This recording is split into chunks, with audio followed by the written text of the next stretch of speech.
in these separate exclusive sessions, as you have been told multiple times, that we are concerned to complete this section of plant biology.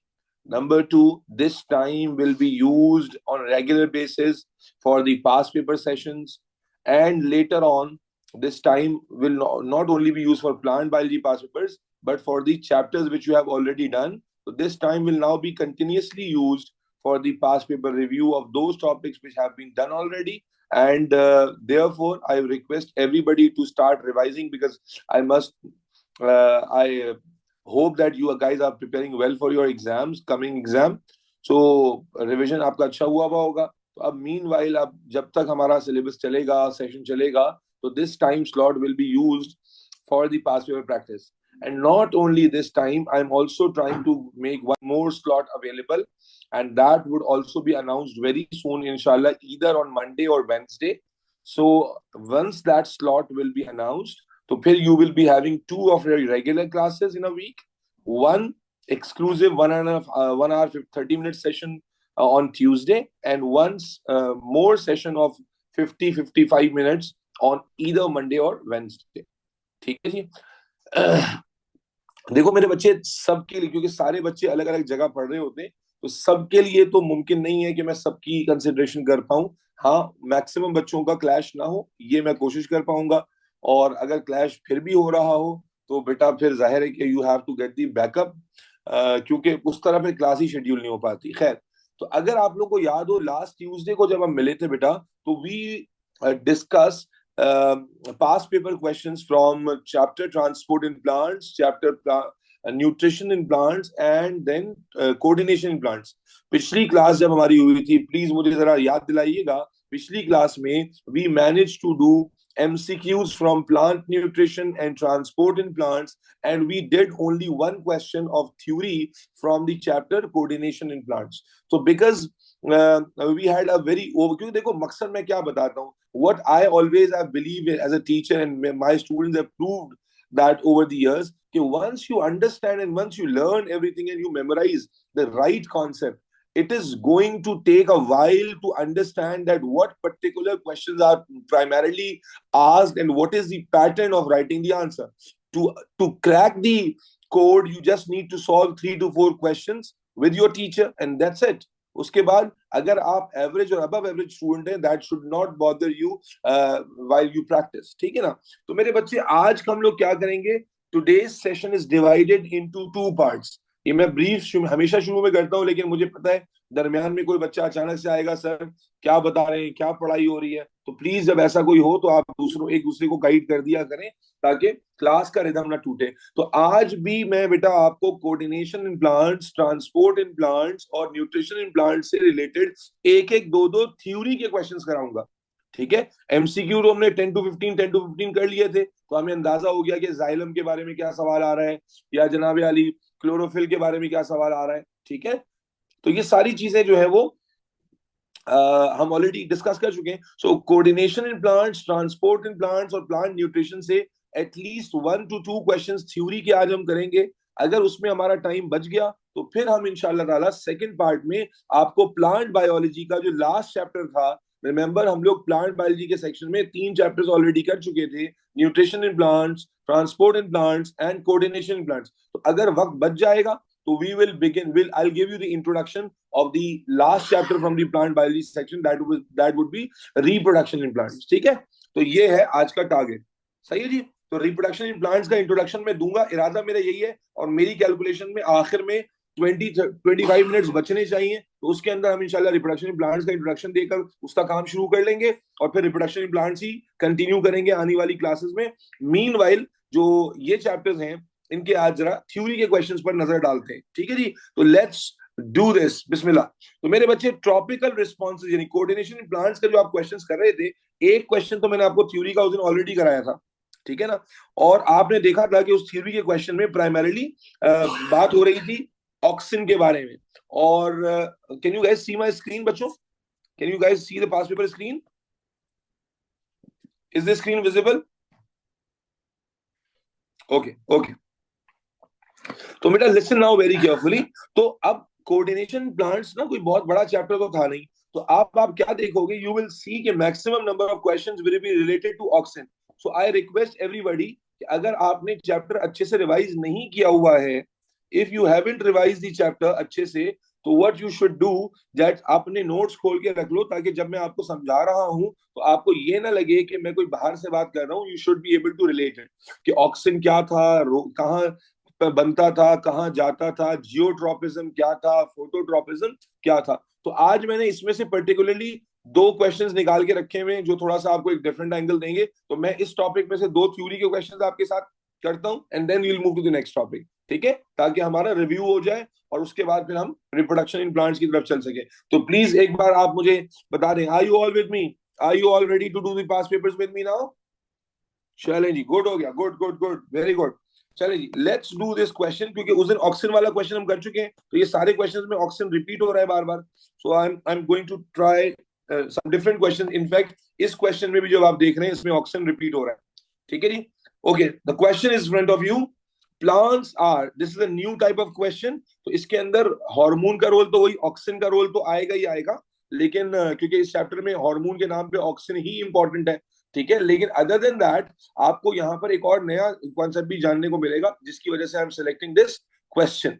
ठीक है जी. So सवाल यहाँ कहता है, plants are sensitive to gravity. We know that plants are sensitive to gravity. We know कि जो shoots होती हैं they grow towards the gravity, sorry against the gravity, and जो रूट्स होती हैं they grow towards the gravity.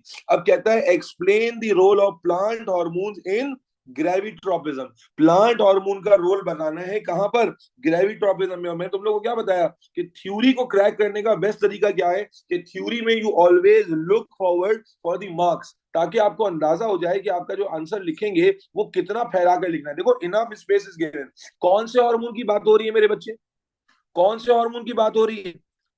जब plant में हम हार्मोन की बात करते हैं, the only hormone which you are suppose to know and you are suppose to describe is auxin. Auxin कह रहा हूं, ऑक्सिन. ठीक है ना. तो यहां पर आपको रोल ऑफ ऑक्सिन बताना है, जो आप जानते हैं कि सेल इलोंगेशन के लिए रिस्पॉन्सिबल होता है, शूट्स को भी ग्रो कराता है और रूट्स को भी ग्रो कराता है. तो आए ऑक्सिन का रोल लिखते हैं. तो मेरे बच्चे 4 नंबर के लिए एक स्टैंडर्ड आंसर कैसे बनेगा? बहुत ही तरीके से एक स्टैंडर्ड आंसर आप पिछली क्लास में मैं दे चुका हूं, लेकिन दोबारा देता हूं. तो आप क्या कहते हो? ऑक्सिन अ प्लांट हार्मोन कहां बनता है बच्चों? बनता कहां पर है ये प्लांट, ये hormone? Made in tip of root and shoot, diffuses through the plant,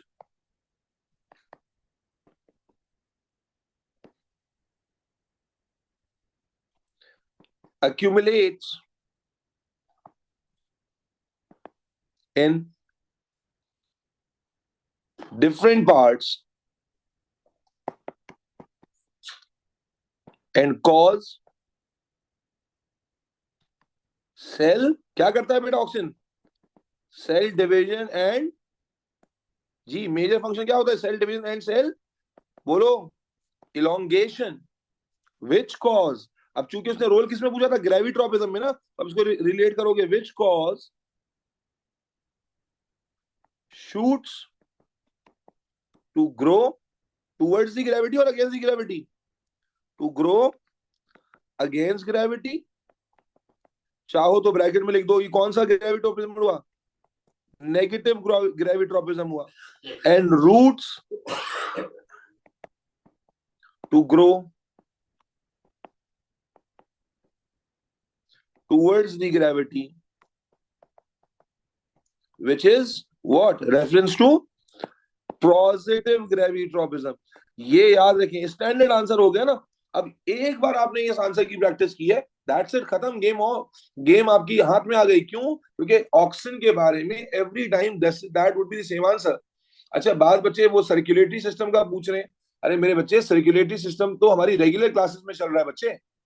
This is not a regular class. This is an exclusive class for the past paper review, and in this section we are doing plant biology. तो शायद आप, मेरे ख्याल है आप नई बच्ची हो, नाम भी मेरा आपका नया लग रहा है. तो this is a separate class. Regular class में आप सर्कुलेटरी सिस्टम कर रहे हो, इसमें प्लांट बायोलॉजी और उसके पास पेपर्स चल रहे हैं. ठीक है बेटा, क्लियर? मेरा बच्चा आंसर समझ आया? That is a standard answer. भाई यही पढ़ा था ना हमने ऑक्सीजन के बारे में, कि ऑक्सीजन प्लांट का बेसिक हार्मोन होता है। कहाँ बनता है? टिप ऑफ शूट और रूट में बनता है। और जब बनता है तो वहां पर ट्रेवल करता है, डिस्ट्रीब्यूट होता है, और डिस्ट्रीब्यूट होकर क्या करता है मेरे बच्चे? सेल डिवीजन कराता है, सेल लॉन्गेशन कराता है, जिससे शूट्स क्या होती हैं? ऊपर की तरफ ग्रो करती हैं। और रूट्स क्या होती हैं बेटा? नीचे की तरफ ग्रो करती हैं। यस और नो? बेटा एक्स्ट्रा क्लास के बारे में जब भी नोटिफिकेशन आएगा वो ग्रुप पे आ जाएगा। अब उसको छोड़ दें, पहले सेशन स्टार्ट करा दिए हैं, तो अब आप मुझे पीछे इधर उधर लेके जाओगे तो बेटा फिर वो सेशन का जो ऑब्जेक्टिव है वो पूरा नहीं होगा। विच ट्रॉपिज्म? सामिया आपने नहीं पढ़ा हुआ ट्रॉपिज्म कोऑर्डिनेशन, नहीं पढ़ा मेरे साथ? How can you ask this के कौन सा पॉजिटिव है कौन सा? भाई ग्रेविटी नीचे की तरफ एक्ट करती है, तो जो चीज टुवर्ड्स दी ग्रेविटी ग्रो करेगी वो पॉजिटिव ग्रेविट्रोपिज्म शो करेगी, और जो अगेंस्ट दी ग्रेविटी ग्रो करेगी वो नेगेटिव शो करेगी। तो जो शूट्स होती हैं वो क्या करती हैं? अगेंस्ट दी ग्रेविटी ग्रो करती हैं, और रूट्स जो होती हैं वो टुवर्ड्स दी ग्रेविटी ग्रो करती हैं। यस और no? Is that clear everybody out there? Is this clear, everybody? I need responses. Please stick to the question. No questions other than the questions related to the topic. Those who are still confused, I don't know why you are confused. I have spent first 10 minutes to tell कि क्या जो है वो हम कर रहे हैं। जो इसकी ये कंटिन्यूएशन है बेटा उसी पास पेपर सेशन की जो आपने लास्ट क्लास में छोड़ा था। तो आज के क्लास के दो हिस्से हैं।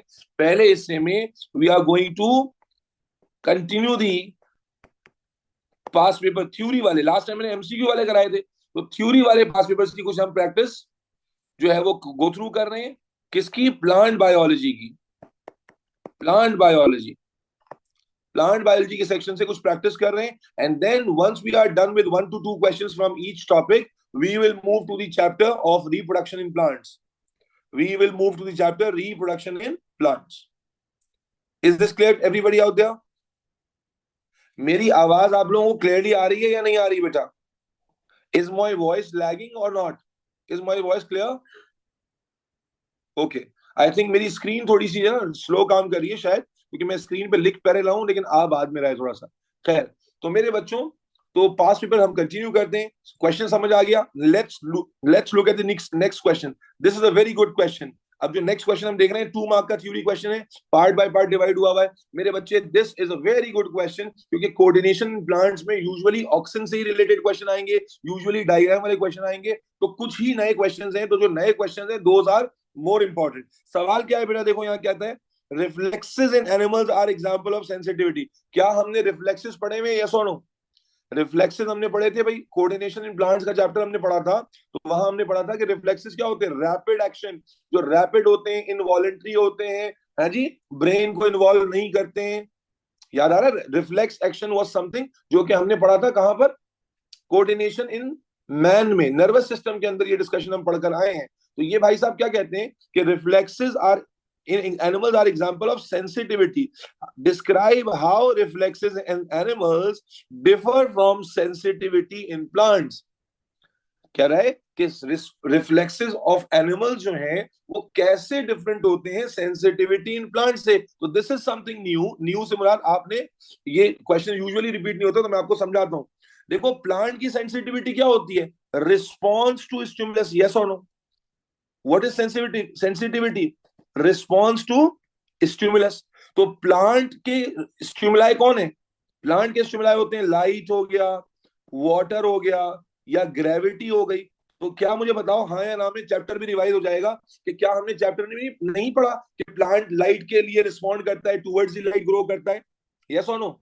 या वाटर की तरफ ग्रो करता है, या ग्रेविटी के अगेंस्ट? अभी हमने कहा कि ग्रेविटी, रूट्स ग्रेविटी की तरफ ग्रो करती हैं, शूट जो है ग्रेविटी के अगेंस्ट ग्रो करता है। तो प्लांट जो सेंसिटिविटी शो करता है that is against light, water and gravity. ठीक है, लेकिन मुझे बताओ कि प्लांट की जो ये सेंसिटिविटी है क्या वो रैपिड होती है हमारी तरह? जैसे एनिमल्स में जो सेंसिटिविटी होती है, रिफ्लेक्स होता है, क्या वो प्लांट की तरह स्लो होता है? भाई प्लांट जो लाइट को रिस्पॉन्ड करेगा तो ऐसा तो नहीं है ना कि एक लीव यूं है, लाइट मैंने यहां से डाली, अचानक से यूं मुड़ जाएगा। ऐसा नहीं होगा कि लीव जो है वो अचानक से लाइट की तरफ टर्न हो जाए। It is a time taking slow process, है ना? बहुत ज्यादा स्लोली एंड ग्रेजुअली ये प्रोसेस होता है। प्लांट्स के अंदर ये प्रोसेस तेज नहीं होता, लेकिन एनिमल्स की जो रिफ्लेक्सेस होती हैं, तो हमने तो पढ़ा था कि those are rapid involuntary actions होते हैं। और क्या उनमें इलेक्ट्रिकल कंट्रोल इन्वॉल्व नहीं होता? बिल्कुल होता है। हमारी जो रिफ्लेक्सेस होती हैं those are electrically control reflexes. क्या थे वो? फास्टर इनवॉलेंट्री रिस्पॉन्सेज जो कि नर्वस सिस्टम से जनरेट होते थे। क्या प्लांट में कोई नर्वस सिस्टम है? Answer is no. क्या प्लांट के अंदर कोई इलेक्ट्रिकल इंपल्स है? Answer is no. क्या प्लांट का ये सेंसिटिविटी स्लो होता है या फास्ट होता है? तो बहुत ही स्लो होता है। तो हमारे रिफ्लेक्सेस फास्टर भी होते हैं, हमारे रिफ्लेक्सेस इलेक्ट्रिकल इंपल्स के फॉर्म में मूव करते हैं, और हमारे रिफ्लेक्सेस में, क्या हमारे रिफ्लेक्सेस में ग्रोथ होती है? प्लांट का जो रिफ्लेक्स है, सोचो कि प्लांट लाइट की तरफ ग्रो कर रहा है या लाइट के अगेंस्ट ग्रो कर रहा है, उसकी तो ग्रोथ हो रही है। प्लांट वाटर की तरफ ग्रो कर रहा है, लेकिन हमारे रिफ्लेक्सेस में ग्रोथ तो नहीं होती। ये देखो 2 नंबर का सवाल था, लेकिन मैं मल्टीपल चीजें डिस्कस कर रहा हूं ताकि कॉन्सेप्ट दिमाग में खुले कि सेंसिटिविटी प्लांट्स की और हमारे रिफ्लेक्सेस सेम क्यों नहीं होते। क्योंकि हमारे रिफ्लेक्सेस बहुत तेज होते हैं, नंबर वन। हमारे रिफ्लेक्सेस इलेक्ट्रिकल कंट्रोल इन्वॉल्व करते हैं, इलेक्ट्रिकल कम्युनिकेशन इन्वॉल्व करते हैं। फिर हमारे रिफ्लेक्सेस में ग्रोथ नहीं होती। प्लांट के जो रिफ्लेक्सेस हैं, प्लांट की जो रिस्पॉन्सेज है, उसमें तो प्लांट ग्रो कर रहा होता है। और इसी तरह हमारे जो रिफ्लेक्सेस होते हैं वो तो शॉर्ट टर्म होते हैं। शॉर्ट टर्म मतलब उसका जो इफेक्ट होता है वो लॉन्ग टर्म थोड़ी होता है। अगर मेरा हाथ एक गर्म ऑब्जेक्ट पे लगेगा, जी प्लांट में रिफ्लेक्सेस जो है वो केमिकली, अभी नहीं पढ़ा नोमान हमने कि जो ऑक्सिन है वो प्लांट में ग्रोथ को कंट्रोल करता है, तो ऑक्सिन इलेक्ट्रिकल सिग्नल तो नहीं है ना बेटा। अभी हमने कहा ना कि ऑक्सीजन की वजह से शूट जो है वो अगेंस्ट दी ग्रेविटी ग्रो करती है, और जो रूट है वो टुवर्ड्स दी ग्रेविटी ग्रो करती है, तो वो तो केमिकल सिग्नल ही हुआ। लेकिन हमारे अंदर जो मैं क्या बता रहा था कि जो रिफ्लेक्सेस होते हैं, क्या वो प्लांट की तरह लंबे होते हैं, यानी लॉन्ग टर्म होते हैं? नहीं। देखो ना, प्लांट जब लाइट को रिस्पॉन्ड करता है तो वो रिस्पॉन्स स्लो आता है, लेकिन प्लांट फिर बेंड कर जाता है टुवर्ड्स द लाइट। ठीक है जी, ग्रेविटी को रिस्पॉन्ड करता है तो प्लांट स्लोली एंड ग्रेजुअली उसकी रूट्स ग्रेविटी की तरफ ही ग्रो करती चली जाती हैं। तो these are multiple points which can be written here, लेकिन चूंकि नंबर 2 ही है। देखो मेरा एक सजेशन समझ लो कि अगर आपके पास नंबर 1 to 2 हो ना, तो do not write too much, just in to be safer. क्योंकि देखो मार्किंग स्कीम का क्राइटेरिया क्या होता है कि आपने अगर सही इंफॉर्मेशन लिखी है ना, भले से वो बाद में जाके लिखी हो, दैट वुड बी मार्क्ड। तो मैं हमेशा बच्चों को कहता हूं कि अगर 2 नंबर का सवाल है ना, तो जो बड़े सवाल है ना, उसमें तो ये करने की जरूरत नहीं, उसमें तो आप पूरा कॉन्सेप्ट ही लिख दो। लेकिन जो 1 या 2 मार्क के सवाल आते हैं डिस्क्रिप्शन वाले, डिस्क्रिप्शन की कमांड के साथ, तो उसमें ट्राई कि 2 नंबर है तो 2 पॉइंट्स तो हो। एक तीसरा लिख दूं कि अगर दूसरे में या पहले में कोई मिस्टेक हो जाए तो एग्जामिनर तीसरा वाला एक्सेप्ट कर ले। ठीक है जी मेरे बच्चे, रिफ्लेक्स और सेंसिटिविटी में दोनों में सिर्फ एक ही कॉमन बात है कि दोनों रिस्पॉन्स टू स्टिमुलस है, दोनों रिस्पॉन्स अगेंस्ट स्टिमुलस है, बाकी कुछ भी कॉमन नहीं है। चलो बेटा लिखते हैं इसका जवाब। तो क्या क्या हो गया कॉमन? हम रिफ्लेक्सेस को डिफाइन करेंगे क्योंकि इसने सवाल पूछा है how reflexes differ from sensitivity, तो आप बोलोगे reflexes are rapid electrical, try to concise your answer, electrical responses which are short term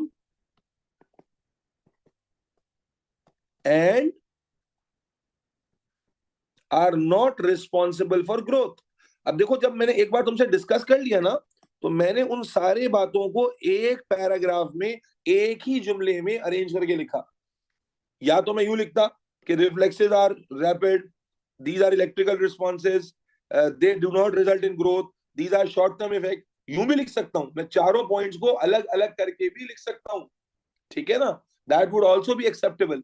लेकिन उसी बात को मैंने और कम स्पेस में लिख दिया, rapid electrical responses, short term effect and not responsible for growth. तो 2 मार्क्स के लिए मैंने यहां पर उसको इनफ पॉइंट्स दे दिए। इज दैट क्लियर मेरे बच्चे?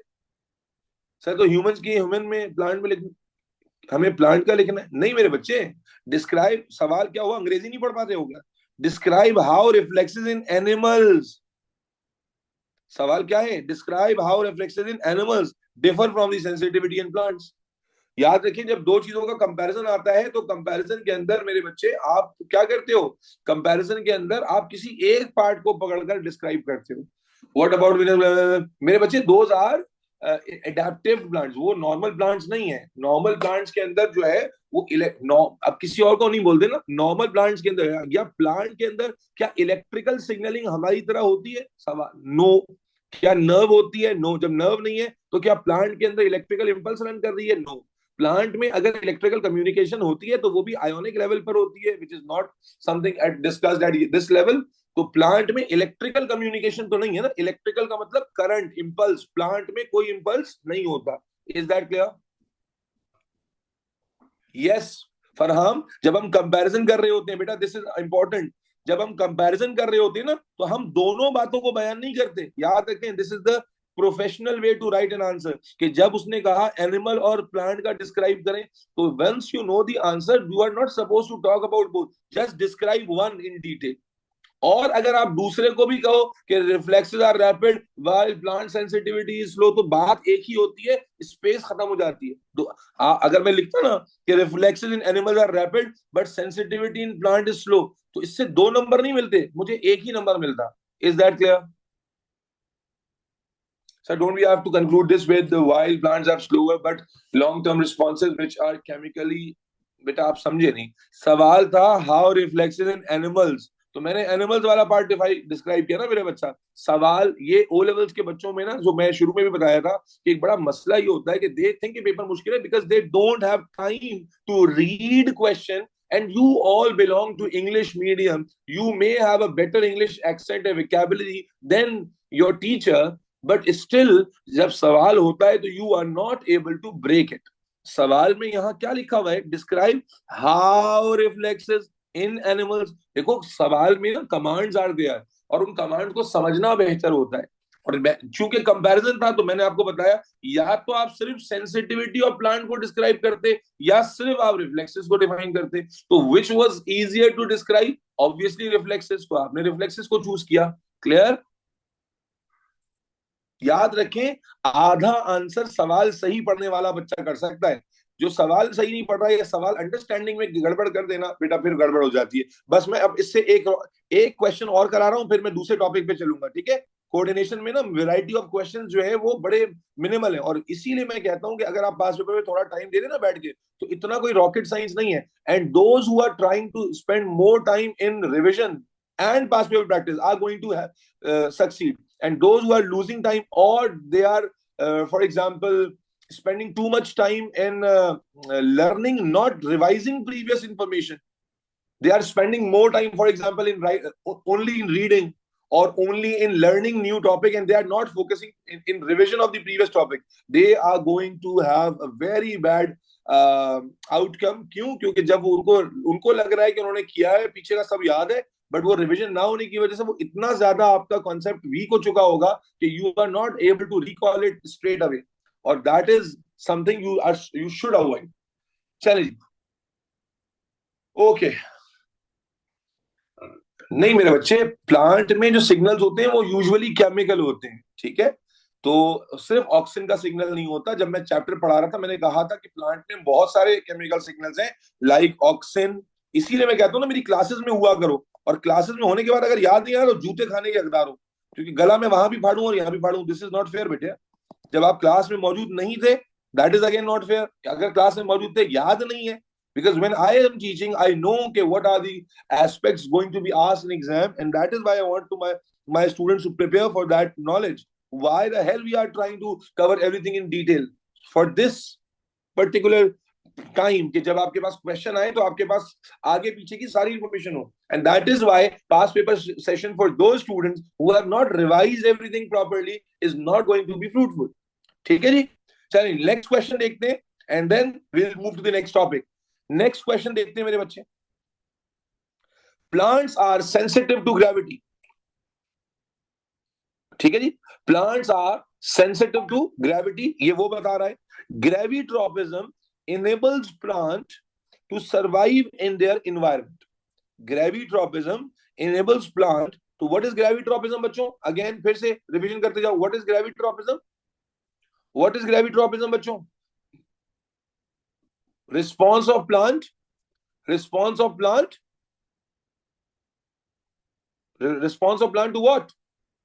What is gravitropism बच्चों? Response of plants to gravity, gravitropism में पूछ रहा हूं क्या होता है बच्चों, response of plant to gravity. और फिर यहां पर क्या कंसेप्ट है कि शूट्स जो होती हैं वो नेगेटिव, शूट्स जो होती हैं वो नेगेटिव ग्रेविट्रोपिज्म शो करती हैं, और जो रूट्स होती हैं वो पॉजिटिव ग्रेविट्रोपिज्म शो करती हैं।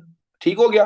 अब सवाल क्या पूछा एग्जामिनर ने सवाल पूछा कि explain how gravitropism enables a plant to survive, कि ग्रेविट्रोपिज्म की वजह से प्लांट कैसे सर्वाइव करता है। तो मुझे बताइए ग्रेविट्रोपिज्म से क्या होगा, शूट ग्रो करेगी ऊपर की तरफ, रूट ग्रो करेगी नीचे की तरफ। जब रूट नीचे की तरफ ग्रो करेगी तो ही तो सॉइल में से वाटर और मिनरल्स एब्जॉर्ब करेगी, यस और नो। जब शूट ऊपर की तरफ ग्रो करेगी तभी तो उसपे लाइट आएगी, लाइट आएगी तो फोटोसिंथेसिस करेगी, फोटोसिंथेसिस करेगी तो फूड बनाएगी, फूड बनाएगी तो जिंदा रहेगी, है जी। इसी तरह प्लांट है, अगर लाइट आएगी तो फ्लावर बनेगा, पॉलिनेशन होगी। ये सब कुछ कब होगा, जब प्लांट ग्रो करेगा ना, ग्रेविट्रोपिज्म शो करेगा। क्या ख्याल है बच्चों। एग्जामिनर कह रहा है कि explain how gravitropism enables plant to survive. 2 number का सवाल है। मैं हमेशा कॉन्सेप्ट को थोड़ा स्प्रेड करके डिस्कस करता हूँ, दिमाग खोले कि भाई प्लांट का सर्वाइवल कैसे होता है। भाई ग्रेविट्रोपिज्म की वजह से रूट नीचे ग्रो करती है, तो नीचे ग्रो करके क्या करेगी, ढिंका चिका करेगी। नीचे ग्रो करके क्या करेगी, root will absorb water and minerals which are required by the plant for photosynthesis, for survival, etc. The shoot will grow upward. The shoot will grow upward. Upward grow करेगी, negative ग्रेविट्रोपिज्म show करेगी, जभी तो light, जभी तो leaf को light मिलेगी, जभी तो फोटोसिंथेसिस होगा, जब फोटोसिंथेसिस होगा जभी तो प्लांट अपनी क्या करेगा, फूड प्रिपेयर करेगा, यस और नो। तो मेरा बच्चा 2 नंबर का सवाल है, बहुत आसान सवाल है। तो आए इसका जवाब अरेंज करके लिखते हैं। डिस्कशन हो गई तो अब हमें लिखना आ गया, ग्रेविट्रोपिज्म enables root to grow towards gravity, which then absorb water and minerals from the soil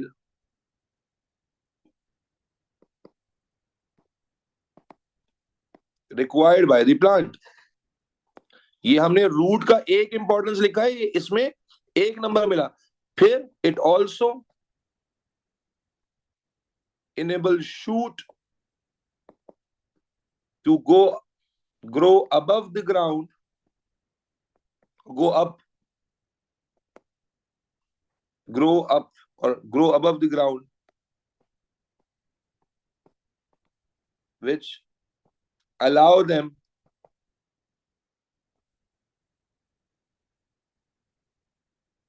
to absorb light and perform photosynthesis, by which plant makes its nutrition।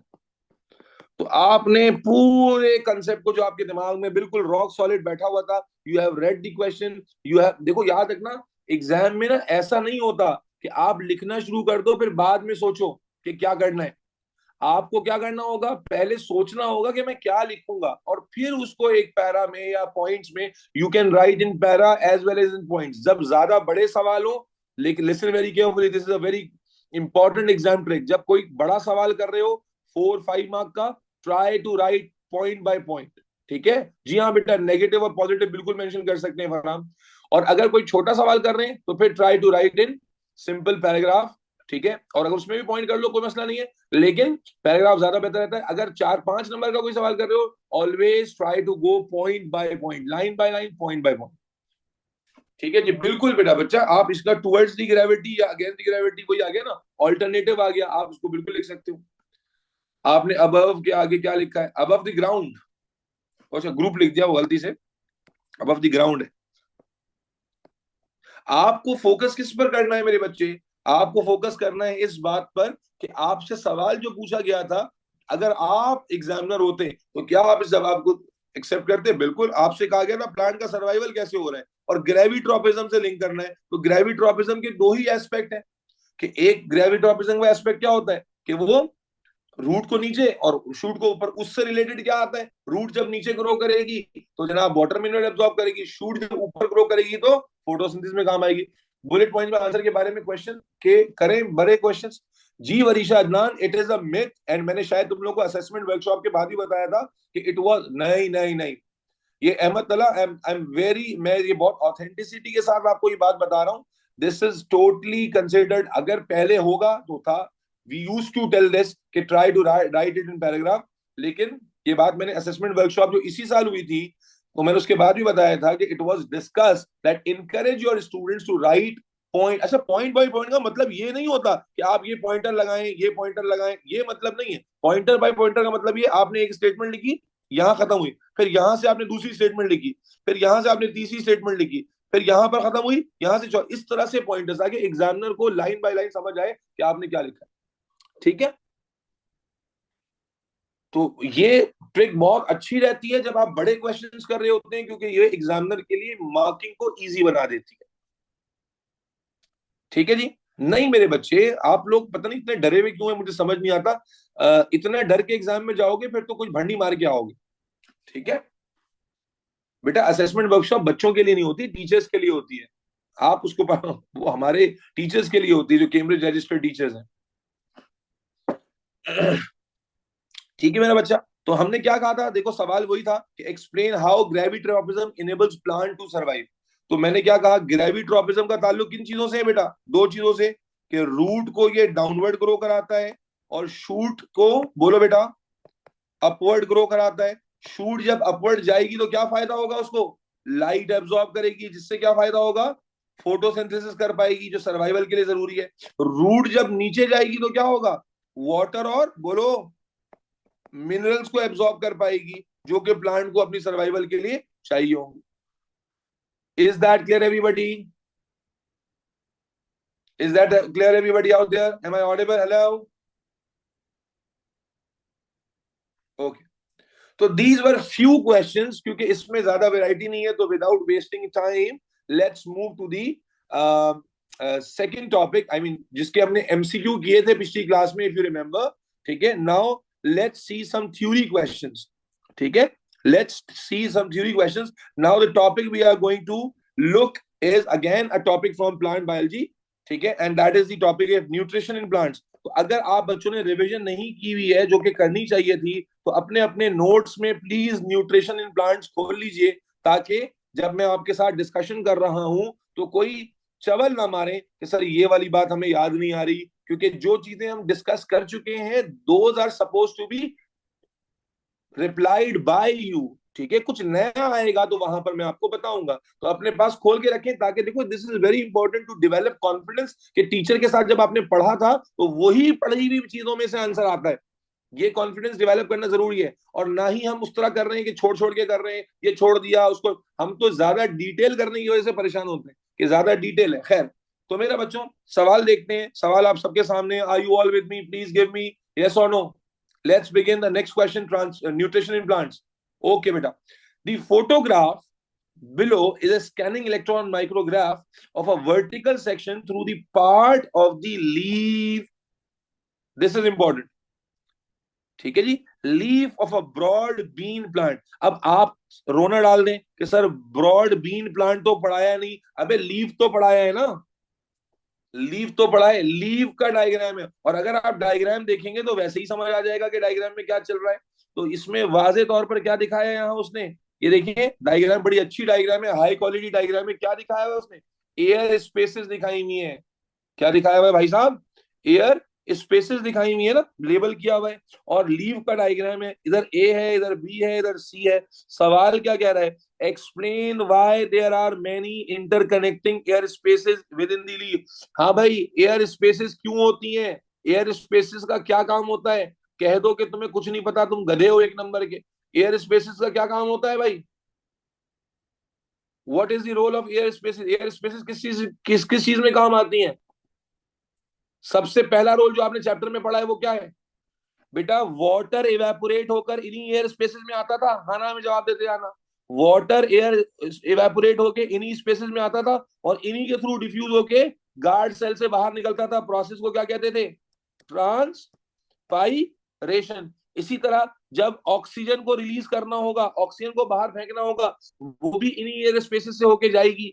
जब कार्बन डाइऑक्साइड को अंदर लाना होगा, वो भी इन्हीं एयर स्पेसेस से होकर आएगी। यस और नो? ठीक है ना? तो गैशियस एक्सचेंज भी इन्हीं एयर स्पेसेस के थ्रू होगा। Particularly you can refer to carbon dioxide and oxygen. And water भी यहीं एवेपोरेट होता है और यहीं से डिफ्यूज होकर बाहर जाता है, जिस प्रोसेस को हम क्या कहते हैं बच्चे? ट्रांसपायरेशन कहते हैं। Is that clear everybody out there? So why, सवाल क्या था देखो, एक्सप्लेन। एक्सप्लेन के कमांड का मतलब क्या होता है? You need to describe the whole mechanism, या लॉजिक के साथ बताना है, सिर्फ मंजन नहीं बेचना है। तो क्या आ जाएगा मेरे बच्चे यहां पर कि अब इंटरकनेक्टिंग एयर स्पेसेस ही तो आप बोल सकते हो। These air spaces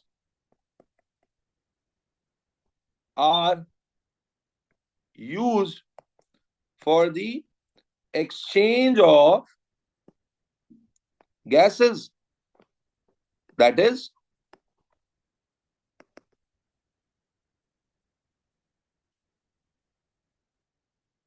for carbon dioxide and oxygen। ये तो एक नंबर हो गया। और जो दूसरा रीजन था वो क्या था? वो था water also evaporates in these air spaces। अब देखो, जो वरीशा आप मुझसे पूछे थे ना पॉइंटर, ये पॉइंटर ऐसे बनाते हैं। अब देखो मैंने पॉइंटर तो पॉइंट, ये ऐसे पॉइंट तो नहीं लगाया ना मैंने, लेकिन मैंने क्या किया? लाइन चेंज कर दी। That is what we mean when we say के पॉइंटर बाय पॉइंटर चलें। Water also evaporates in these air spaces from where it diffuses out into atmosphere, that is transpiration। तो आपको दो नंबर किस चीज के मिलेंगे? When you refer this to gaseous exchange and when you refer it to transpiration. जब आप इन दो मंजन बेचेंगे तो डेफिनेटली आपको यहां पर मार्क्स मिल जाएंगे। Is that clear everybody out there? चलो let's look at another question. इसी क्वेश्चन से रिलेटेड अगला पार्ट है, ठीक है? इसी से क्वेश्चन से रिलेटेड इसमें पार्ट्स को ब्रेक किया हुआ है। तो अगला पार्ट देखें, सेम ही चल रहा है, वही एयर स्पेस है, वही एबीसी है। कहता है दी सेल्स। अच्छा सवाल है बेटा, अच्छा सवाल है बेटा। बाकी फिजिक्स केमिस्ट्री में तो वैसे ही छोटे आंसर होते हैं ना, तो पॉइंटर्स का होना और ना तो होती ही बायोलॉजी के अंदर है या कॉमर्स के सब्जेक्ट में होते हैं। ठीक है, चलो। The cells in the region B and C in the photograph have large surface area। कहता है जो cells B और C region में है, B ये रहा, C ये रहा, कहता है इन cells का surface area बेटा क्या है? large है। ठीक है, explain why this is necessary for the functioning of the leaf cells। कह रहा है भाई ये necessary क्यों है इन cells की functioning के लिए? जी मेरे बच्चे बोलो। लाइव सरफेस एरिया ज्यादा क्यों है? क्या है, क्या चल रहा है गेम इधर?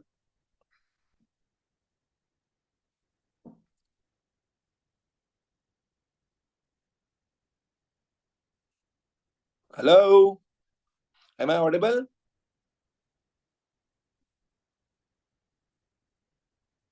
ये जो रीजन है बी और सी, ये कौन से सेल हैं? बी रीजन में कौन से सेल हैं? सी रीजन में कौन से सेल्स हैं? What are these cells B और सी रीजन में?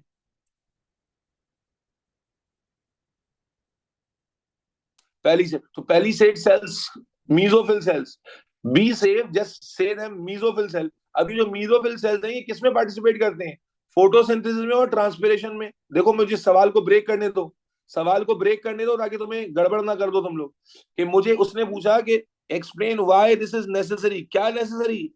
Large surface area. तो लार्ज सरफेस एरिया होने से क्या होगा पहले तो समझ लें कि ये मीजोफिल का रीजन है। तो मीजोफिल सेल्स जो हैं वो पार्टिसिपेट करते हैं फोटोसिंथेसिस में और ट्रांसपायरेशन में। तो मुझे बताएं सरफेस एरिया बढ़ने से क्या फर्क पड़ता है फोटोसिंथेसिस में और ट्रांसपायरेशन में? अब आएगा ना जवाब लॉजिकल। फोटो सरफेस एरिया जब बढ़ता है तो फोटोसिंथेसिस के लिए गैसियस एक्सचेंज क्या होगा, रैपिड होगा। गैसेस रैपिडली डिफ्यूज इन करेंगी, सरफेस एरिया से डिफ्यूजन का रेट कंट्रोल होता है, तो गैसेस जो है वो रैपिडली डिफ्यूज इन करेंगी, रैपिडली डिफ्यूज आउट करेंगी, जिससे रेट रेट ऑफ फोटोसिंथेसिस बढ़ जाएगा, है ना जी। रेट ऑफ फोटोसिंथेसिस क्या होगा, बढ़ जाएगा। इसी तरह जो रेस्पिरेशन में प्रोड्यूस होती है ऑक्सीजन, उसको भी निकालना है तो वो भी आसानी से निकल जाएगी। लाइट का जब सरफेस एरिया ज्यादा होगा तो लाइट मैक्सिमम एब्जॉर्ब होगी, जिसकी वजह से फोटोसिंथेसिस का रेट तेज हो जाएगा। इसी तरह सरफेस एरिया ज्यादा होगा तो इवेपोरेशन भी, जो वाटर वेपर की इवेपोरेशन होती है ट्रांसपिरेशन के लिए, वो भी तेज होगी। यस और नो? बेटा सवाल was only related to large surface area. तो हमने क्या ब्रेक किया कि भाई ये मीजोफिल एरिया है, ये ए क्या है, ये एपिडर्मिस है।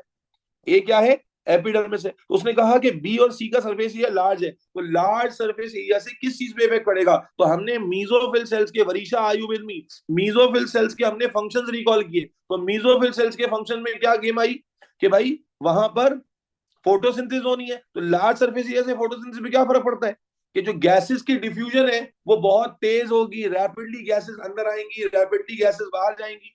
यस और नो?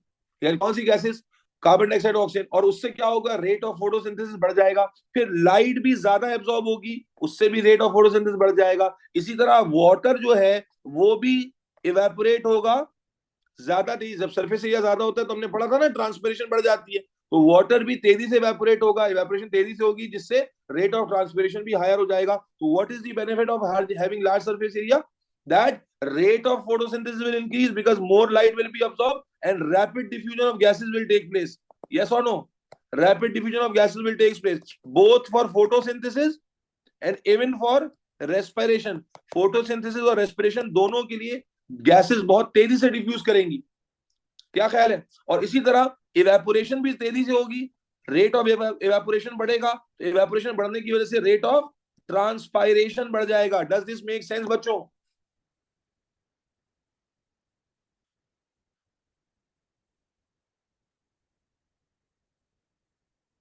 अच्छा मैं दोबारा रीज्वाइन करता हूँ, सही कह रहे हो, hold for a second.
Can you guys hear me now? Hello?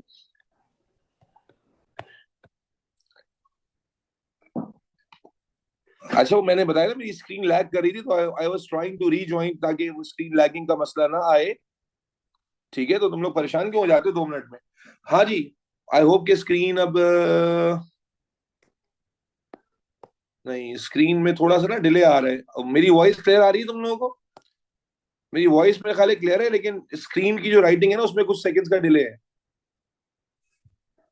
Okay okay, चलो बेटा, जैसे गुजारा तो करें, मैं समझा रहा हूँ 10 दफा भी, ठीक है? Listen listen very carefully. तो the question was, Ayesha and everybody else, the question was related particularly to, बोलो, large surface area. Large surface area of what?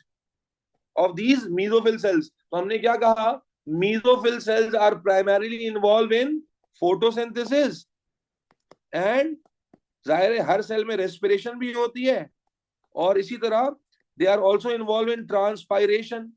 तो वही सारी बातों को हमने यूज किया, हमने दिमाग लगाया, हमने कहा कि यार लार्ज सरफेस एरिया से क्या असर होता है फोटोसिंथेसिस पे, या फोटोसिंथेसिस पे, या रेस्पिरेशन पे, या ट्रांसपिरेशन पे। तो मेरे बच्चे, क्या कहा हमने कि यहाँ पर लाइट की एब्जॉर्प्शन तेज हो जाएगी, गैशियस एक्सचेंज तेज हो जाएगा, वाटर की इवेपोरेशन तेज हो जाएगी, यस और नो? ऑक्सीजन सप्लाई पर, बेटा वही बात हो गई ना, मैं भी तो वही बात कर रहा हूँ। आप उसको जबरदस्ती मनवाने पे क्यों लगे हो? मैं जो बोल रहा हूँ उसमें इंटरेस्टेड नहीं हो? मैं क्या बोल रहा हूँ? गैशियस एक्सचेंज का मतलब क्या हुआ? यही हुआ ना, रेस्पिरेशन में गैशियस एक्सचेंज। बिल्कुल भी, तो you can talk about efficient, नहीं एफिशिएंट नहीं, efficient is not the correct word. आप कहोगे सरफेस एरिया बढ़ने से रेट ऑफ गैशियस एक्सचेंज बढ़ेगा, ठीक है? तो let me write this now बच्चों, just to give you the model answer. 3 number का सवाल है। So larger surface area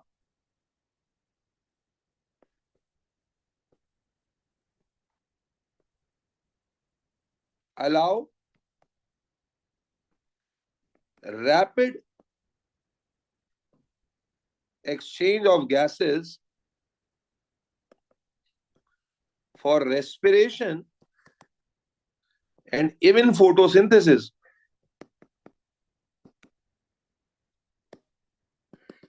Moreover,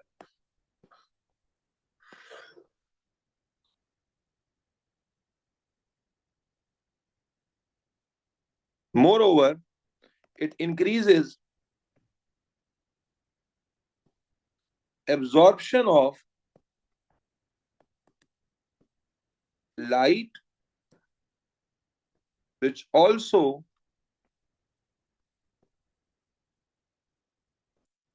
accelerate rate of photosynthesis. And last marker, due to large surface area, evaporation of water from these cells occurs at a faster rate,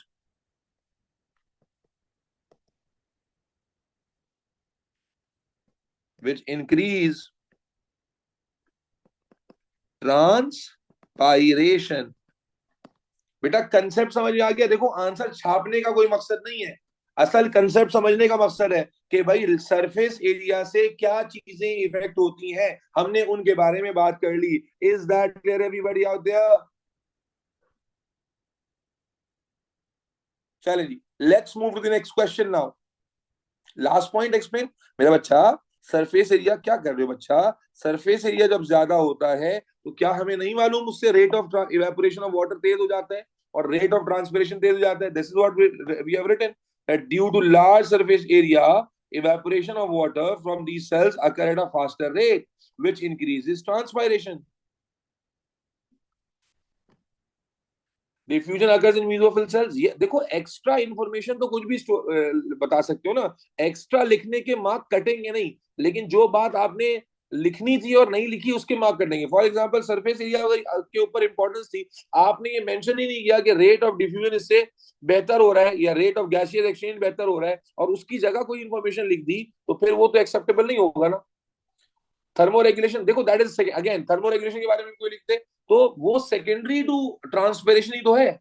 आप transpiration के बारे में नहीं लिख रहे, आप जाकर डायरेक्टली थर्मो रेगुलेशन के बारे में लिख रहे हो, तो it means you are writing a secondary thing, secondary point, not writing the primary point. Is that clear? Is that clear बच्चों? Okay, let's move to the next question now. अच्छा जी, अब चूंकि न्यूट्रिशन प्लांट है ना, आपको अच्छे अच्छे सवाल मिलेंगे, तो we have another good question जिसमें आपको एक नए टॉपिक को डिस्कस करने का मौका मिलेगा। Although it's again an easy question. क्या क्वेश्चन है बेटा यहाँ पर हमारे पास? यहां पर क्वेश्चन बड़ा सिंपल है, stomata are found, we already know that stomata are found on the lower surface of the broad bean leaves. ठीक है जी, लोअर सरफेस में फाइंड किए जाते हैं, हमें मालूम है, अपर एपिडर्मिस में नहीं होते। Describe the function of stomata. फिर देखो, अगर तुम वो बंदर नहीं हो ना, दिमाग है इंसानों वाला, तो मुझे बताओ स्टोमेटा किस चीज में इन्वॉल्व होता है। 3 नंबर का सवाल है, स्टोमेटा किस किस चीज में इन्वॉल्व होता है, जल्दी से बता दो। क्या स्टोमेटा फोटोसिंथेसिस के लिए गैसियस एक्सचेंज में इन्वॉल्व होता है? बिल्कुल होता है। क्या स्टोमेटा रेस्पिरेशन के लिए गैसियस एक्सचेंज में इन्वॉल्व होता है? बिल्कुल होता है। क्या स्टोमेटा के थ्रू ही वाटर बाहर निकलता है? बोलो बेटा। Definitely a big big yes. Clear है?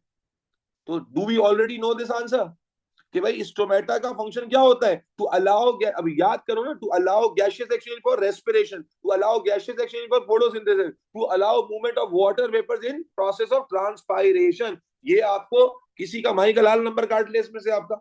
अब जो तेज बच्चा है ना, वो सीख गया कि अच्छा, प्लांट के जब सवाल आ रहे हैं, जब लीव के सवाल आ रहे हैं, तो आप जो लीव में रेस्पिरेशन, फोटोसिंथेसिस और ट्रांसपिरेशन को मर्ज करके 3 कॉन्सेप्ट को लेकर चल रहे हो। तो यहां पर मैं पूरा पैराग्राफ नहीं लिख रहा, लेकिन क्योंकि आसान सवाल है, पीछे मैं लिख चुका हूं, तो इसमें आप किसकी बात करोगे? फोटोसिंथेसिस की बात करोगे कि फोटोसिंथेसिस के लिए गैसियस एक्सचेंज, रेस्पिरेशन के लिए गैसियस एक्सचेंज, और साथ ही साथ ट्रांसपिरेशन के लिए वाटर वेपर की जो मूवमेंट है उसकी बात करोगे। तो these are the aspects which you are suppose to cover. तो आप क्या बोलोगे? These stomata, which are the opening in guard cells, provide the route of gaseous exchange for photosynthesis. They also provide route for the gaseous exchange for respiration, and these are the same pores through which water vapors diffuses out in process of transpiration. So simple, and that's it. 3 के 3 number आपको मिल जाएंगे। Are we good to go बच्चों? यहां पर मैं और लिख देता हूं, गैसियस एक्सचेंज, यहां पर भी वही है, गैसियस एक्सचेंज, और यहां पर क्या है? Water, movement of water vapour,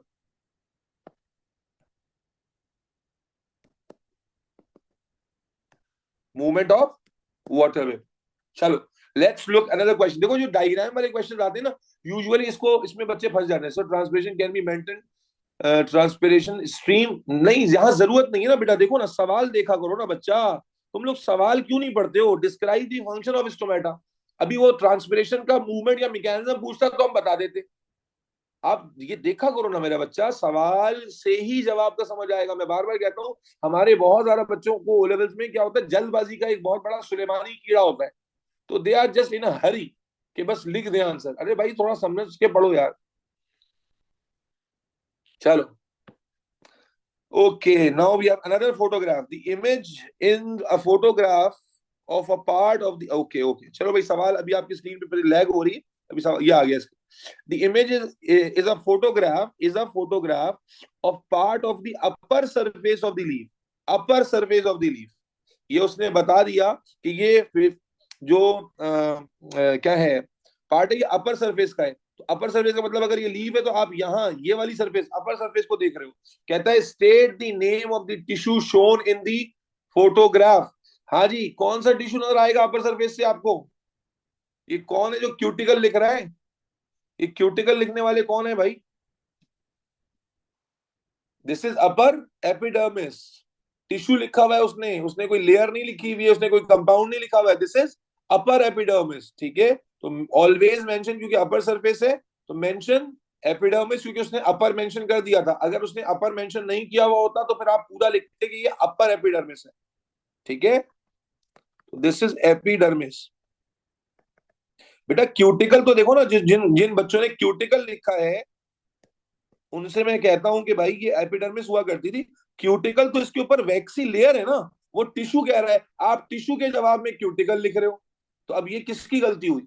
वो कह रहा है कि भाई state the name of the tissue shown, आप कह रहे हो क्यूटिकल। तो इसका मतलब है फिर आप जहां जहां वो मार्क्स आपको देना चाह रहा है, आप कह रहे हैं मैं ना मानू, मैं मार्क्स कटवा के रहूंगा, मैं गधा हूं, मैं मार्क्स लूंगा नहीं। क्लियर है बच्चों? Is everybody clear in this question? A very easy question. Cuticle क्यों आंसर नहीं है, सबको समझ आता है? अरफा कामरान, आयशा वन, गानिम, वरीशा, मिकाइल, और पता नहीं बहुत सारे बच्चे। चले आगे चलते हैं। Let's move now to next question. Okay, उसी क्वेश्चन से रिलेटेड डायग्राम चल रही है. तो the image is a photograph of the part of the upper surface. The tissue shown is okay. The tissue shown in the photomicrograph is transparent. Explain why it is important to the plant that the tissue shown in the photomicrograph is transparent. अभी हम ऊपर बात करके आ चुके हैं कि कौन सा टिश्यू है ये, कौन सा टिश्यू है भाई साहब, ये अपर एपिडर्मिस का. देखो उसने नाम नहीं दिया. नाम इसीलिए नहीं दिया ताकि जनाब आली अगर बच्चे को नाम में गलती हो, कोई ऐसा बच्चा हो क्यूटिकल वाला, तो वो भंड पे भंड मारे. तो भाई ये एपिडर्मल टिश्यू ट्रांसपेरेंट क्यों होता है? बड़ा ही आसान है कि भाई अगर ये ट्रांसपेरेंट नहीं होगा, इसके नीचे कौन होते हैं? पेरिसेट सेल्स होते हैं, जिनमें क्या होता है? क्लोरोप्लास्ट होता है, जिनमें क्या होता है? क्लोरोफिल होता है, और क्लोरोफिल लाइट को एब्जॉर्ब करने वाला होता है. तो अगर ये ट्रांसपेरेंट नहीं होंगे तो लाइट कैसे पहुंचेगी? पेरिसेट सेल्स तक, मीजोफिल सेल्स तक, या स्पॉन्जी सेल्स तक, या क्लोरोफिल तक, या क्लोरोप्लास्ट. और अगर वो पहुंचेगी नहीं तो फिर फोटोसिंथेसिस के लिए ट्रैप कैसे होगी? फोटोसिंथेसिस के लिए ट्रैप नहीं होगी, अल्टीमेटली फोटोसिंथेसिस का प्रोसेस कैसे होगा? यस और नो? क्लियर? अच्छा, एक और बात समझ लो, मैंने शायद अभी पहले ही बताया कि याद रखें, एक एक आपको शॉर्टकट बता, मतलब ट्रिक बता, ट्रिक तो नहीं है, दिस इज समथिंग ऑब्वियस, लेकिन तुम लोग जल्दबाज बच्चे हो ना, इसलिए तुम्हें ट्रिक के तौर पर बताना पड़ता है. जब आपको कमांड डिस्क्राइब की दी जाती है तो you have to stick to the यानी वो स्पॉट ऑन आंसर्स. लेकिन जब कमांड, याद रखो, एक्सप्लेन किया है ना, ये जुगाड़ बायोलॉजी में हमेशा काम आती है. एक्सप्लेन का मतलब क्या हुआ कि you need to explain the whole thing. You are not supposed to talk only about a one liner. You are supposed to explain the whole concept. So can you explain the previous topic again and how is it is in stomata? Beta, this chapter has already been taught. ठीक है, तो इसलिए ये question तो मुझे थोड़ा दुखी कर देता है ना कि, और फिर कह रहे हैं स्टोमेटा. कौन सा स्टोमेटा नहीं है बेटा? ये वाला आपको स्टोमेटा लग रहा है? Do we have stomata on the upper surface of the leaf? Yumna iPhone 15, do we have stomata on the upper surface of the leaf? So how can it be stomata then? No, very less नहीं होता ही नहीं है भाई. ये very less वाला कौन आ गया? तो सवाल में it was clear. Yumna iPhone 15, are you clear? You were asking why it's not stomata. तो how can it? बेटा तो आप सोचो ना, सवाल में तो वाजे लिखा हुआ होता है ना चंदा. तो मैं बार बार, देखो, इससे मुझे ना आप लोग कराते हुए अंदाजा हो रहा है कि मैक्सिमम स्टूडेंट्स कभी कभी क्या होता है, दे नो थिंग्स, लेकिन पता नहीं वो किस स्टेट ऑफ माइंड में है कि वो सवाल गलत पढ़ ले रहे हैं, क्या कर ले रहे हैं, अल्लाह बेहतर जाने. तो उसने पूछा था अपर सरफेस शो हो रही है, तो बताइए टिश्यू क्या होगा, पी कौन सा होगा? तो स्टोमेटा होने का तो सवाल ही पता नहीं होता. और स्टोमेटा टिश्यू है क्या? स्टोमेटा तो ओपनिंग का नाम होता है. अगर मान लो ये लोअर भी होता तो क्या स्टोमेटा टिश्यू को कहते हैं? भाई स्टोमेटा तो ओपनिंग का नाम होता है, स्टोमेटा फिर भी आंसर नहीं होता. Is that clear? चलो आगे चल रहा हूं मैं. हाँ, वापस आ गए, सवाल पे वापस आ गए. Explain why it is important for the plant tissue that plant that the tissue is shown in the photograph is transparent. तो मैं क्या बता रहा था कि जब एक्सप्लेन का कमांड है ना, तो it is very evident that you need to describe the process. तो what is the importance of having the transparent epidermis बेटा? बोलो, ट्रांसपेरेंट एपिडर्मिस का क्या एडवांटेज होगा? हाँ जी, डिस्क्राइब में लाइट की पासिंग अलाउ करते हैं, उससे क्या होता है? एक्सप्लेनेशन है ना, उससे क्या होगा? लाइट को जब पास होना अलाउ करेंगे उससे क्या होगा?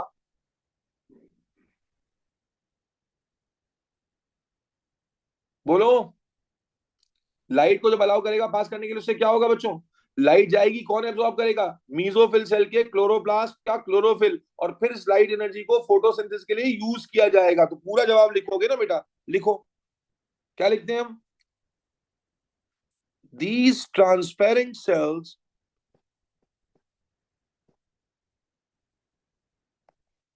allow light. देखो वो जो कोई कह रहा है ना हीट वाला, बेटा हीट वाला यहां क्यों नहीं लिखेंगे? क्योंकि यहां पर ट्रांसपेरेंट होने के ऊपर सवाल है. यहां पर एपिडर्मिस के रोल पे सवाल नहीं है, ट्रांसपेरेंट होने. तो ट्रांसपेरेंट होने से हीट का ताल्लुक नहीं है, ट्रांसपेरेंट होने से लाइट का ताल्लुक है. तो दी ट्रांसपेरेंट से allow light to easily pass through या penetrate in the cells below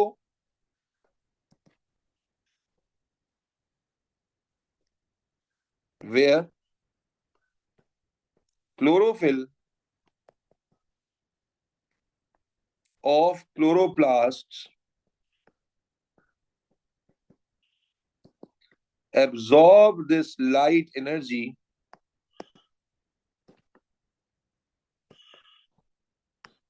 convert it into chemical energy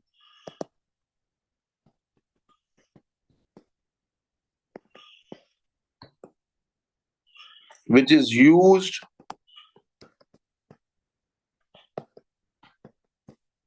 for photosynthesis. Clear? मेरा बच्चा जवाब समझ आ गया, कंसेप्ट रिवाइज हो गया? क्या ये कंसेप्ट नया था? क्या आज ही डिस्कस कर रहे हैं? पहले कभी सर ने पढ़ाया नहीं था, आज नई नई बातें बता रहे? Not at all, we have discussed everything already. We already know that transparent surface से क्या फायदा हासिल होगा। तो ट्रांसपेरेंट सरफेस से यही फायदा मिलेगा मेरी बच्चे कि लाइट। यहाँ हीट वाला क्यों नहीं जिक्र किया? क्योंकि यहाँ एपिडर्मिस का रोल इन जनरल नहीं पूछा था। अगर एपिडर्मिस का रोल इन जनरल पूछता तो हम हीट वाली बात भी करते, क्योंकि हमने एपिडर्मिस में पढ़ा था कि एपिडर्मिस क्या करता है, प्रिवेंट करता है हीट को to enter into the lower cells, जिससे हीट डैमेज बचता है। Sir it will allow light to pass through, allowing light. बेटा देखो, मैं आंसर लिखूं फिर आप वही आंसर दो वर्ड चेंज करके लिखो तो बात एक ही रहेगी ना मेरा बच्चा। सर इसमें सेल्स लिखें या टिश्यू, बात एक ही। जी हाँ बिल्कुल, जिस वर्डिंग में सवाल है उसी वर्डिंग में जवाब लिख दें, ठीक है? चलें, फिर आ गया state 3 ways a plant uses the sugars produce in photosynthesis. Class में लिखवाया था मैंने। हाँ जी, कौन? 3 शुगर्स। शुगर्स किसको कहते हैं? कार्बोहाइड्रेट को। तो 3 कार्बोहाइड्रेट्स का यूजेज लिख दें कि 3 ways a plant uses the sugar. बच्चों वाला क्या है? सबसे पहले ग्लूकोज। ग्लूकोज कहाँ यूज होता है? Use in oxidation to produce energy. फिर स्टार्च। स्टार्च कहाँ यूज होता है? Starch is used as a reserve food for unfavourable conditions. इसी तरह cellulose, very good, cellulose used to make is used to make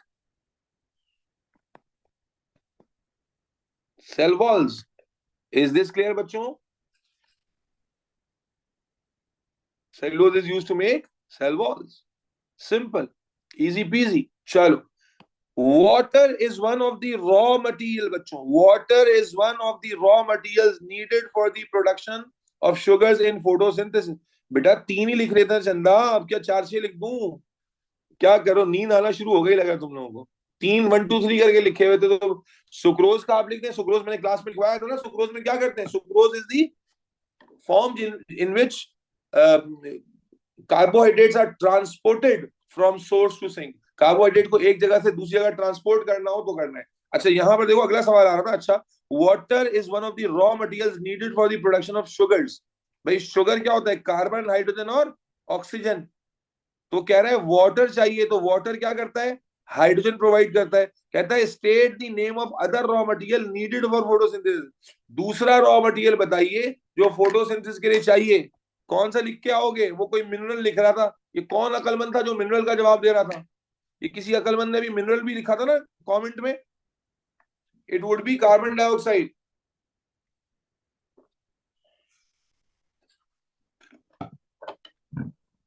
बेटा आंखें बंद करके मत लिख देना पेपर में। देखो ये वो क्वेश्चंस होते हैं जिसमें कोई गधा होता है जो मार्क्स लूज करता है। और वो गधा कौन होता है? वो बच्चा जो जल्दबाजी में होता है, जिसको सब कुछ आता भी होता है लेकिन पता नहीं वो किस हरी में होता है। मलकुल मौत उसके मुंह पर खड़ा होता है, उसे क्या टेंशन होती है। याद रखें, ज्यादातर बच्चे ना पेपर खराब करते हैं अपनी टेम्परामेंट लूज करने की वजह से। एग्जाम टेम्परामेंट होना बहुत जरूरी है। एग्जाम में काम रहना, सवाल को अच्छे से पढ़ना, समझना, 2-3 दफा पढ़ना, फिर जवाब देना और जल्दी जल्दी पढ़ना। अच्छा जी, अब ये ग्राफ वाला सवाल आ गया तो आए। मैं चूंकि अब तक कोई ग्राफ वाला सवाल कराया नहीं है तो मैं आपको ग्राफ भी कराऊं। और ग्राफ को, अगर ग्राफ से रिलेटेड यहाँ पर कोई ऐसा सवाल है जिसमें एक्सप्लेनेशन ऑफ द ग्राफ है तो वो मैं आपको बताऊं कि ग्राफ को, क्योंकि 2 तरह के बच्चे हैं। एक वो होते हैं जो एक वो बच्चे होते हैं जो ग्राफ को बहुत ही मुश्किल समझते हैं कि यार ग्राफ तो बहुत ही मुश्किल है, और दूसरे वो होते हैं जिन्होंने फिजिक्स अच्छे से पढ़ी होती है, जिन्होंने केमिस्ट्री अच्छे से पढ़ी होती है। तो फिजिक्स में पर्टिकुलरली आपको काफी ज्यादा ग्राफ देखने के लिए मिलते हैं, तो you should know the pattern of how to explain the graph. Graph easy, graph या डायग्राम वाले जो क्वेश्चन होते हैं ना वो तो इजी होते हैं। इट इज जस्ट लाइक कि आपको एग्जामिनर ने एक डेटा हिंट के तौर पर दे दिया है, इट इज यू कि जो उस हिंट को समझ पा रहा है या नहीं समझ पा रहा। अब सवाल देखते हैं and let's do it. Graph वाला पहला सवाल आ रहा है, तो उम्मीद है कि ये नई इंफॉर्मेशन हमें सिखाएगा। क्या कहता है भाई, an investigation was carried out to measure the, important बातों को हाईलाइट कर लेते हैं। क्या चीज मेजर हो रही है भाई, रेट ऑफ फोटोसिंथेसिस मेजर हो रहा है, ठीक है जी। An investigation was carried out to measure the rate of photosynthesis of Arizona honey sweets, ठीक है। उसके बाद कहता है टिडेस्ट्रोमिया ऑब्लोंगिफोलिया। अब ऐसे ऐसे नाम पढ़ के ना बच्चे का कॉन्फिडेंस वहीं पर गिर जाता है कि यार ये क्या चीज आ गई है। ओ भाई दैट डजंट मैटर, आप सवाल में कंसेप्ट समझो। क्या कहता है मेरे बच्चे, कहता है भाई an investigation was carried out for the rate of photosynthesis, आपने रेट ऑफ फोटोसिंथेसिस निकालना है। और उसके बाद किसका निकालना है, एक प्लांट का नाम लिखा हुआ है एरिजोना हनी स्वीट। फिर कहता है एक और प्लांट का नाम देता है टाइडिस्ट्रोमिया करके, that grows in Death Valley in California where the highest temperatures may be greater than 45। कहता है वहां टेम्परेचर 45 से ज्यादा हो सकते हैं, और वो उसमें ग्रो करता है। कौन सा प्लांट ग्रो करता है भाई, कौन सा प्लांट ग्रो करता है, एरिजोन चलो अब सवाल देखते हैं। The results are shown in the graph, ठीक है। Results are shown in the graph, क्या रिजल्ट शो हुए में देखो। टेम्परेचर वाला ग्राफ पढ़ा हुआ है कभी, कभी फोटोसिंथेसिस का टेम्परेचर वाला ग्राफ देखा है, बिल्कुल देखा हुआ है। आप देखें जब टेम्परेचर, यहाँ देखिए ग्राफ को समझना की ना आर्ट है, ठीक है। ये टेम्परेचर अगर आप इस ट्रेंड को फॉलो करें सीधा, तो आपको नजर आएगा कि जब टेम्परेचर 10 के करीब पहुंचेगा तो फोटोसिंथेसिस बिल्कुल जीरो हो जाएगी, बिकॉज हमने पढ़ा था कि फोटोसिंथेसिस एक एंजाइम ड्रिवन रिएक्शन होता है ना। फोटोसिंथेसिस एक एंजाइम ड्रिवन रिएक्शन होता है, और जब एंजाइम्स का टेम्परेचर कम होगा तो इवेंचुअली वो काम नहीं करेंगे, उनकी काइनेटिक एनर्जी कम हो जाएगी, और जब काइनेटिक एनर्जी कम हो जाएगी तो प्रोसेस जो है वो स्लो डाउन होते होते फ्रीज हो जाता है, ठीक है। अच्छा, और आगे कहता क्या है, predict and explain what would happen when the rate of photosynthesis if the investigation is continued at temperatures higher than 45 degree Celsius. सवाल में वो कह रहा है कि प्रिडिक्ट कीजिए, प्रिडिक्ट कीजिए अच्छा एक और समझिए, प्रिडिक्ट करने का या दो कमांड एग्जाम यूज करता है बाज़ाबा, प्रिडिक्ट और सजेस्ट। देखो प्रिडिक्ट और सजेस्ट ये कमांड्स बड़ी इंपॉर्टेंट होती है। प्रिडिक्ट या सजेस्ट की जब भी कमांड आएगी ना, तो अब आप आजाद हो गए हो, क्योंकि यूजुअली ये ऐसे क्वेश्चंस में आते हैं जिसमें मल्टीपल पॉसिबिलिटीज हो सकती हैं। तो अगर आपने कोई भी सही पॉसिबिलिटी पिक की तो you will be able to यानी अचीव द मार्क, सही जी। तो प्रिडिक्शन और सजेशन में you you usually have a better chance, ठीक है ना। खैर, तो कहता है predict and explain what would happen to the rate of photosynthesis if the investigation is continued at higher temperature at temperatures higher than 45। हाँ भाई मुझे बताओ, higher than 45 यहाँ पर टेम्परेचर कहाँ तक के, इस इन्वेस्टिगेशन में जो दिखा रहा है, अगर ग्राफ में देखें तो ग्राफ को अगर मैं बनाऊं, ये 45 पे बना हुआ है ग्राफ, ये ग्राफ बना हुआ है 45 पर, ठीक है जी। अब कहता है टेम्परेचर इन्वेस्टिगेशन में टेम्परेचर को हायर देन 45 ले गए, तो हायर देन 45 ले जाने पर प्रेडिक्ट भी करें और फिर एक्सप्लेन भी करें। सिर्फ मंजन नहीं बेचना है कि ऊपर प्रेडिक्ट क्या होगा, रेट ऑफ फोटोसिंथेसिस ऊपर जाएगा, सेम रहेगा या नीचे आएगा। What do you think, rate of photosynthesis ऊपर जाएगा नीचे आएगा या क्या नाम है सेम रहेगा जी बच्चों।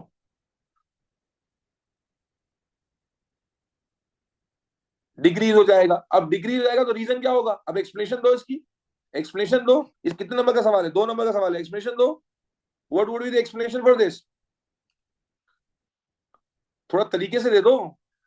What would be the explanation for this, कि एंजाइम्स का टेम्परेचर इतना ज्यादा हाई हो जाएगा कि वो डीनेचर होना शुरू हो जाएंगे, और जब एंजाइम डीनेचर होना शुरू हो जाएंगे तो उससे क्या होगा, फोटोसिंथेसिस रुक जाएगा, ठीक है। अच्छा एक और वो मुझे बताएं कि हायर टेम्परेचर पे स्टोमेटा खुले रहते हैं या बंद हो जाते हैं? हायर टेम्परेचर पे स्टोमेटा खुले रहते हैं या बंद हो जाते हैं? बंद हो जाते हैं। तो that could be another way to answer it. ठीक है, तो यहाँ दो नंबर है, आप प्रिडिक्शन क्या दोगे? The rate of photosynthesis will gradually decreases. Gradually rate of photosynthesis क्या हो जाएगा? डिक्रीज होता चला जाएगा। और एक्सप्लेनेशन क्या होगा? मेजरली जब टेम्परेचर आए तो हमेशा आप एंजाइम रिलेटेड बात करोगे, तो आप बोलोगे as the increase in temperature will cause enzyme to denature and therefore the rate of photosynthesis will not continue. और अगर इसमें तीन नंबर होते तो मैं तीसरा जवाब भी आपको बता रहा हूं कि हायर टेम्परेचर पे फोटोसिंथेसिस के करने के लिए जो स्टोमेटा है वो भी बंद हो जाते हैं। और जब फोटोसिंथेसिस के लिए स्टोमेटा भी बंद हो जाएंगे तो भी फोटोसिंथेसिस क्या होगा? रुक जाएगा। क्यों बेटा, क्यों बंद हो जाते हैं? लॉजिक बेटा पढ़ा नहीं था हमने कि जब ज्यादा टेम्परेचर होगा तो प्लांट वाटर ज्यादा लूज ना कर दे, डिहाइड्रेट ना हो जाए, इसलिए। क्योंकि हमने पढ़ा विल्टिंग, पढ़ा था विल्टिंग, कि विल्टिंग जब होती है तो प्लांट फिर उसकी मुरझा के मर जाता है। तो अगर बहुत ज्यादा गर्मी है और प्लांट के स्टोमेटा खुले रहेंगे तो वो तो फिर बहुत ज्यादा वाटर लूज कर देगा, जिससे उसमें डिहाइड्रेशन हो जाएगी। क्लियर हो गई बात? तो जब वो स्टोमेटा बंद कर देगा तो ऑक्सीजन कार्बन डाइऑक्साइड भी नहीं एक्सचेंज होगी। तो दीज आर द रीजन। खैर, late me right it. Rate of photosynthesis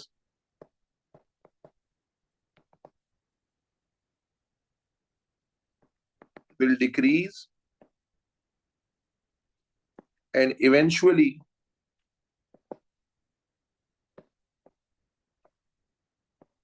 become zero as increase in temperature above 45 will cause enzymes to denature and stomata to close,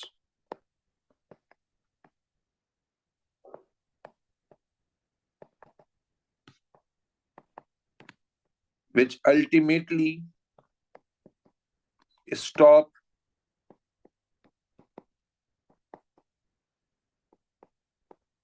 photosynthesis.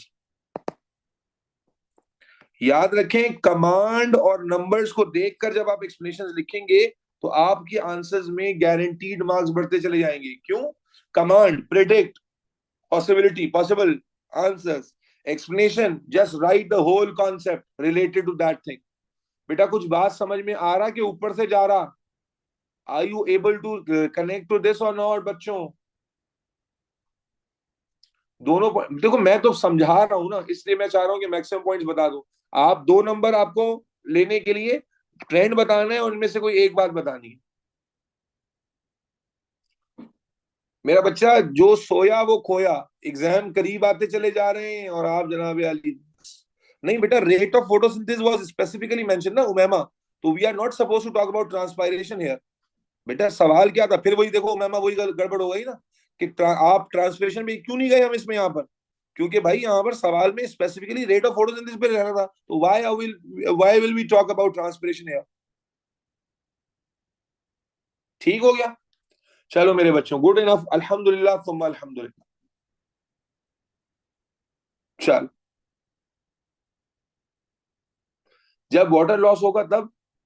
हाँ, जब water loss से यार पूछा होता तो बता देते ना, अभी जरूरत नहीं है ना यार, उधर किधर जा रही हो बात को लेकर।